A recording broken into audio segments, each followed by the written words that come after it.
وَمَا آتَاكُمُ الرَّسُولُ فَخُذُوهُ Peygamber sizlerge nemini bergen bolsa onu elangla. İnsan organizmisi uzun vaqt aç qalgandan keyin tamaq yeyishda iki muhim fizyologik basqıchni besib o'tadi. Mu'min odamga bir 3 ay miqdor tamaq yeyish yetarli. Kofirga bolsa 7-3 ay miqdor tamaq yeyishmi yetarli emas. Buning ma'nosi nima deganda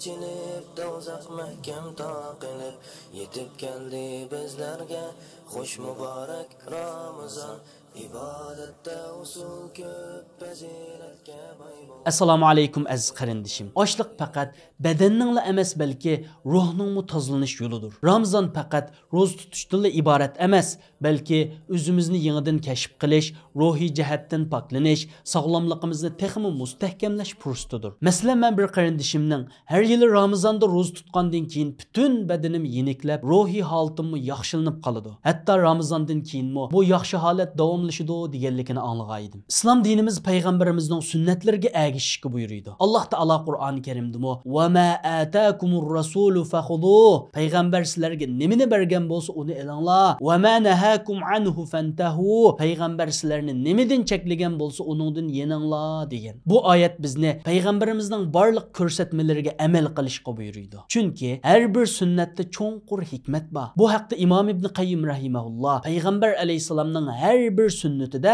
insonning dunyo va oxiratlik manfaati mujassamlangan degan. Tibbiy tadqiqotlar ro'za tutish va iftor qilishdagi payg'ambar alayhisalomning sunnatlarining naqadar hikmatli ekanligini isbotlamoqda. Inson organizmisi uzun vaqt och qolgandan keyin tamoq yeyishda iki muhim fizyologik bosqichni besib o'tadi. Birinchi bosqich oshqozonning tuyishi. Bu fizikalik tuyish holati. Oshqozon to'shqa vaqtda hosil bo'ladi. Ammo bu haqiqiy tuyish emas. Chunki badan texi uzuqliqlarni tamoman so'ndirib bo'lolmagan. Ikkinchi bosqich nervi sistemasidagi tuyish bosqichi. Bu bosqich miyadagi tuyish markazining to'ydi deb inkos qaytirishi bo'lib, badanning haqiqiy to'yganligini bildiradi. Buni kundalik turmushimizda ko'ralaymiz. Masalan, ba'zida tamoqni nihoyat tez yeb bo'lib, to'ymadim deb qolamiz. Ammo 15-20 minut o'tgandan keyin to'yganligimizni his qilamiz. Chunki miyamizga to'yganlik signali yetib berishi uchun bir necha minut vaqt ketadi. Shunga payg'ambar alayhisalom bu haqda odam bolasi o'z qursiqidan yomonroq qochini to'ldirib boqqan emas. Odam bolasiga badanini tik tutqudek bir qancha loqma yetarlikdir degan. Bu hadis bizga oz yeyishning foydasini ko'rsatib beradi. Ko'p yeyish ruhiy va jismoniy jihatdan ziyonli bo'lib, bu haqda Imom G'azoliy rahimahulloh oshqozonni to'ldirish aqlni suslashtiradi, qalbni qattiqlashtiradi, badanni ibodatdan ig'irlashtirib qo'yadi degan. Demak, tamoqni ko'p yegan kishining aqli o'tkir bo'lolmaydi. Shuningdek, qalbi qattiq, badani ig'ir, hatto hurum bo'lib qoladi. Aziz qarindishim, payg'ambarimiz bizga iftor qilishda xurma bilan boshlashni o'rgatgan. Bu haqda Abu Davud rivoyat qilingan bir hadisda payg'ambar alayhisalom namoz o'qishdan burun yangi xurma bilan iftor qiladi. Agar yangi xurma bo'lmasa, quruq xurma bilan, agar u bo'lmasa, bir necha yutum suv bilan iftor qiladi deyilgan. Shuningdek, tibbiy tadqiqotlar xurmaning alohida xususiyatlarini bayqab chiqqan. Ilgirgi qismda so'zlaganimdek, xurmaning tarkibidagi fruktoza va glikoza qatorliq tabiiy shakarlar eng tez singadigan energiya manbasi bo'lib, u 10 minut ichida qon orqali miyaga yetib bora oladi. Bu jarayonda miyadagi tuyish markazi aktivlanib, normal tuyish sezimi paydo bo'ladi.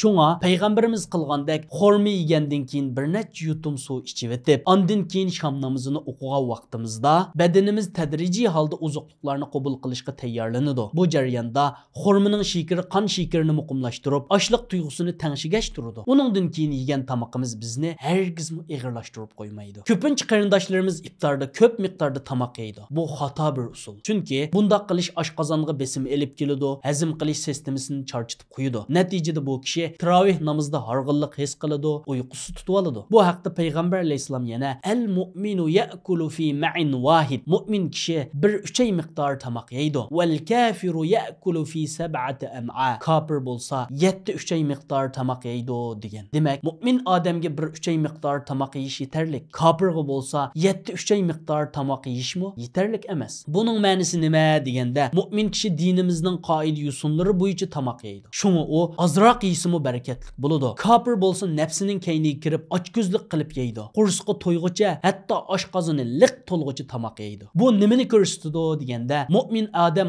ozg'i rozi bo'lib qanoat qiladi. Kafir bo'lsa dunyoning ko'piga hirisman bo'lib ochko'zlik qiladi. Mu'minning ko'nglida Alloh roziligi bor. Yeb ichishni ko'paytirib olish yo'q. Shunga ozg'i rozi. namozi. Kafirning o'ylaydigani bo'lsa, faqat dunyodagi yaxshi narsalardan huzurlanish, shunga u ochko'zlik bilan yeydi. Hech qachon to'ymaydi. Xuddi 7 oshqozon bilan yegan taqdirdimi, yeganida qilchimi barakat bo'lmaydi. Aziz qarindoshlar, agar biz payg'ambar sallallohu alayhi vasallamning sunnatiga ergishib, avval 3 tal xurmo va bir necha yutum suv ichib, ondan keyin shom namozini o'qib bo'lib, uningdan keyin mo'tadil miqdorda tamoq yesak, biz nurg'un foydalarga erisha olamiz. Birinchidan, bu jarayonda oshqozonimiz tadrijiy holda tamoqqa ko'nib, hazm qilish sistemimiz normal xizmat qiladi, ortiq besim his qilmaydi. Ikkinchidan, qon shakarimiz muqim saqlanib, bosh qiyish, holsizlik ko'rilmaydi. Uchinchidan, tarovih namozida titik, sagak tura olamiz. To'rtinchidan, ortiqcha tamoq yeyishdan saqlanib, sog'lom badan ig'irligimizni saqlay olamiz. Mana bu sunnatlar faqat diniy ahamiyatga ega emas, balki tibbiy va sog'lomlik jihatdan